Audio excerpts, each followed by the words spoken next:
when you all stood yesterday, sent a message to the world with your hands held. This is a symbol. And I appreciate what D. Richardson said. Not of weakness or surrender, but of power. Those of you who've taken the Egyptian language class on this campus know that this is one of the oldest symbols in human society. This is the ancient Egyptian symbol of Carr, which means soul. So when you raise your hands like this, and you lift your palms to the sky, you have done what the Egyptians would say is bear witness to that which sustains all life. The word they used to say the unseen one, the hidden one, the source of all life, power, and health, was the word Amun. It is the source of the word Amen. So when Richard Smallwood says total praise, I lift my hands to you. It's not a serve of surrender. This is the ultimate symbol of power. Brother Peterman has framed this well. And all of these young people who have spoken here have framed this perfectly. This is your lap to run. From these steps, exactly right, brothers. This is where you must accept this moment. I just came back earlier today. It was in a limited run down at East Street Cinema of a new documentary on Fela Kuti. Some of y'all are probably familiar with Fela, the great Nigerian philosopher, thinker, activist who also played music. One of the things Fela said near the end of his life is that he was explaining to his son, Sheun, he said, you know, people might not understand what I'm trying to do right now. But if you're alive, do the thing that you do as well as you can. Strive to do it as well as you can. And after you have died, the people will come for you. They will find you. Your ancestors did the best they could. And we stand here living because of their sacrifice. And now we have come for them.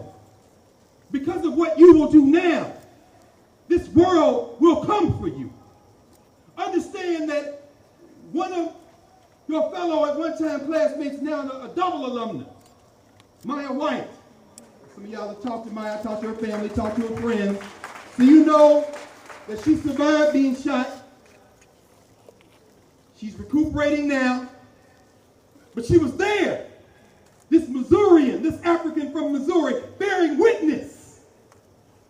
Just like brother from the city council was arrested from the 21st district in St. Louis, the young sister who is a state senator in Missouri, who has been bearing witness every night to Ferguson, Maya was bearing witness, and that's what you all do. I'm gonna make this very brief. I just want you to understand yourselves in time and space for a moment, and understand that those of us who stood where you stand, and for me, it's almost 30 years ago, standing as an undergraduate student, and I know that because of the anti-apartheid movement and the Jesse Jackson for President movement and all the struggles we engaged in the mid-'80s, I know that when I was 19, when I was 20 and 21, that moment shaped everything else that has happened to me since. It sent me to law school.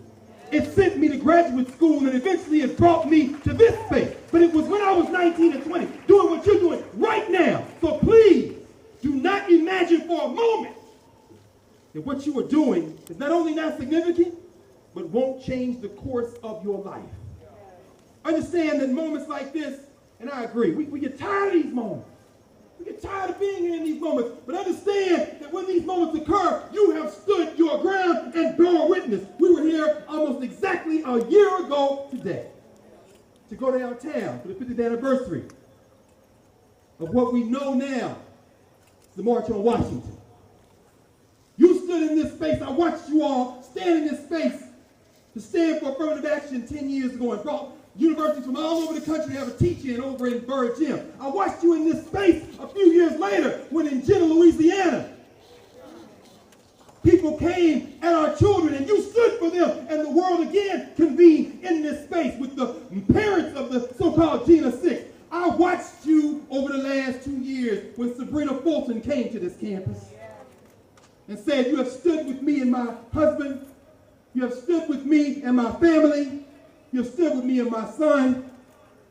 And I'm watching you now. But understand that when you commemorate, this is 1964, the anniversary of the Civil Rights Act of 1964, the Attorney General of this country, who didn't wait to be told by his brother Barack Obama to intervene, but who stepped forward and said, we're going to take over this investigation. That brother stood in that auditorium not a month ago and said it's because of Howard that I'm able to occupy the space that I occupy. Now, what does that mean? What does that mean? The anniversaries we're celebrating now, these 50th anniversaries, 1963, 64, next year the Voting Rights Act, 1965, each one of those moments was accentuated by state violence. 1963, the March on Washington in August, September. 6 black children lost their lives in Birmingham, Alabama. 4 little girls we always talk about and 2 young brothers who were also killed that day. 1964, this year, the Civil Rights Act of 1964, that was also Freedom Summer. Many people lost their lives. The 3 most prominent we're aware of, James Chaney from Mississippi, Andrew Goodman, and Michael Schwerner. Murdered. 1965, the Voting Rights Act. Bloody Selma. When state violence turned on people at the Edmund Pettus Bridge in Selma, Alabama. And understand that in the wake of state violence, we have a responsibility. Because 3 years later, Martin King, as Kevin said, Martin King lost his life. And cities around this country, including this one, went up in flames. And if it weren't for brothers like Ralph P.D. Green in this city, though you've seen the film Talk to Me, know that brother, you native D.C. folks, y'all know who P.D. Green is. P.D. Green stopped black people from destroying everything by saying, please, y'all, we have to move forward. I'm going to wind this to a close, and I want to make a point about that. We have to understand now that we are faced with 3 major sets of circumstances. It's not just the murders. Troy Davis, Jordan Davis. Not just the murders of Trayvon Martin, Mike Brown.